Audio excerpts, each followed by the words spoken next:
अब हालात ऐसे आ गए कि सबके लिए एक बकरा लेना अगर ताकत के भर नहीं है, इस्तिताअत नहीं है, तो वो बड़े जानवर में हिस्सा ले सकते हैं जहां पर ये कुर्बानियां हो रही हैं, शरीक हो सकते हैं।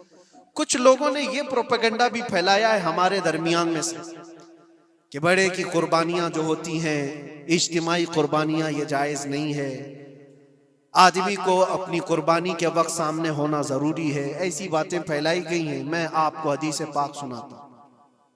अल्लाह के नबी सल्लल्लाहु तआला अलैहि वसल्लम ने इरशाद फरमाया हजरत फातिमा से, कहा है फातिमा अपनी कुर्बानी के वक्त सामने रहो, कुर्बानी के खून का कतरा जमीन पर गिरने से पहले अल्लाह ताला तुम्हारे पिछले सारे गुनाह माफ फरमाएगा। हदीस पाक है।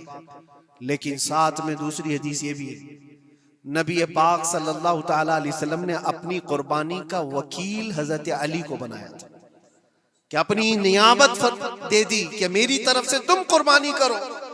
इस तरह से जो मुसलमान इस्तिताअत नहीं रखता खुद करने की, वो अपनी जानिब से किसी दूसरे को वकील बना सकता है। शरअन जायज है, किसी को भी वकालत दी जा सकती, नियाबत दी जा सकती है, मेरे तरफ से तुम कुर्बानी करो।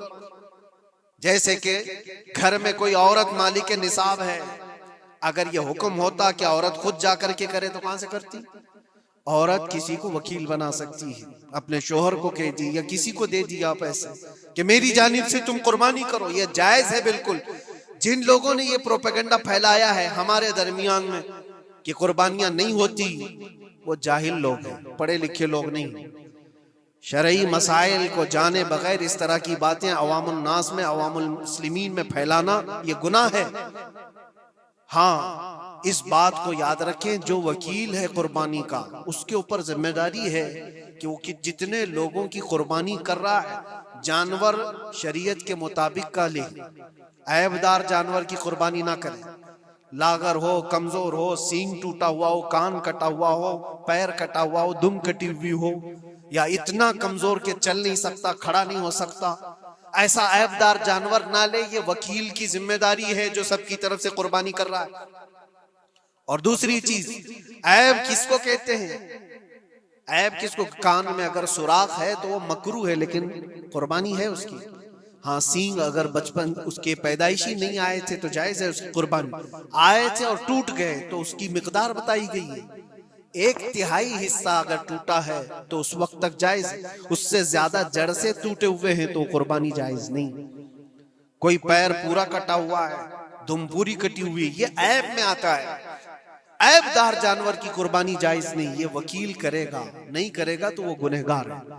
लेकिन इसका मतलब ये नहीं होता कि इज्तिमाई कुर्बानी जायज ही नहीं, जायज ही नहीं। ऐसी बातें क्यों फैलाई जाती हैं? हदीस पाक में मिलता है कि नियाबत और दूसरे को वकालत देना जायज है।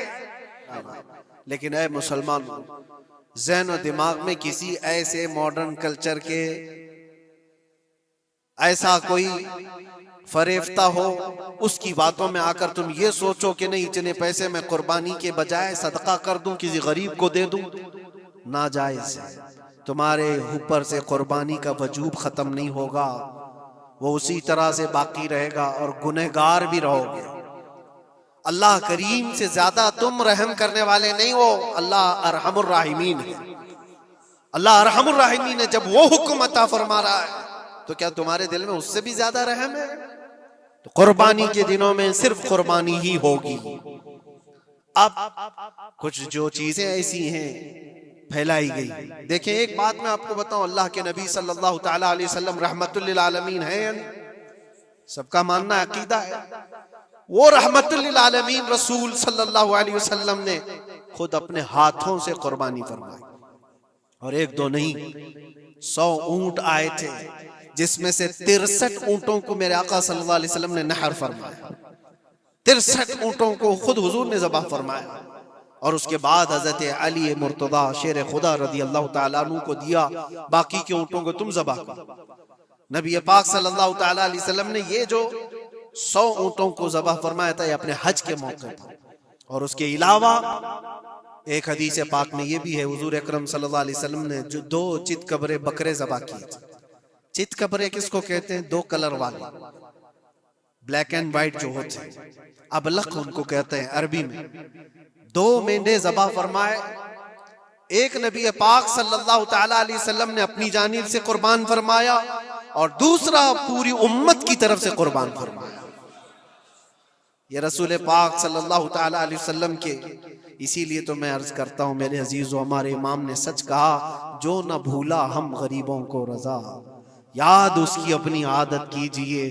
कुर्बानी साल में 1 मर्तबा हो रही है, रसूल पाक सल्लल्लाहु तआला अलैहि वसल्लम कुर्बान कर देते अपने नाम से, वो तो किया ही, लेकिन क़यामत तक आने वाली अपनी उम्मत की तरफ से भी खुद अपने हाथ से कुर्बानी फरमाए।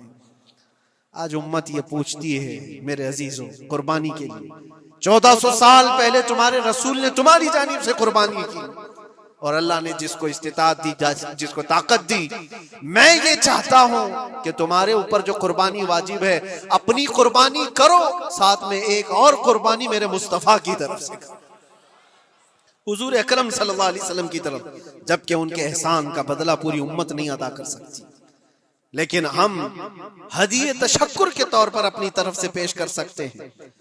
और कुछ लोगों ने ये समझ रखा है, एक बकरा लेकर के आते हैं, पूरे घर वालों की तरफ से कुर्बानी, एक बकरा पूरे घर वालों की तरफ से कुर्बानी। मेरे अजीजों, बकरा एक आदमी की तरफ से ही कुर्बान होगा जो माली के निसाब है। घर में अगर 4 लोग माली के निसाब है तो चारों पर कुर्बानी है, शोहर पर भी, बीवी पर भी, बेटे पर भी, जो जो माली के निसाब है। माली के निसाब का मतलब क्या है आप जानते हैं? जिसके पास 52.5 तोला चांदी या 7.5 तोला सोना या उसके बराबर की कीमत हो, दोनों में से किसी एक के बराबर की कीमत हो। इस जमाने में आप कैलकुलेट कर लो 52.5 तोला चांदी की कीमत क्या हो सकती है। उतनी अगर तुम्हारे पास रकम है, उतनी मालियत है तुम्हारे पास, तो तुम मालिक के निसाब हो और तुम्हारे ऊपर कुर्बानी वाजिब है। कुर्बानी तुम्हारे ऊपर वाजिब है, और कुर्बानी वाजिब होने के लिए साल भर पैसे होना जरूरी नहीं, कुर्बानी के दिनों में अगर वो मालिक के निसाब हुआ तब भी उस पर वाजिब है। ज़कात का हुक्म अलग है, कुर्बानी का हुक्म अलग है। और पूरे घर की तरफ से एक बकरा कुर्बान किया तो किसी का भी नहीं हुआ।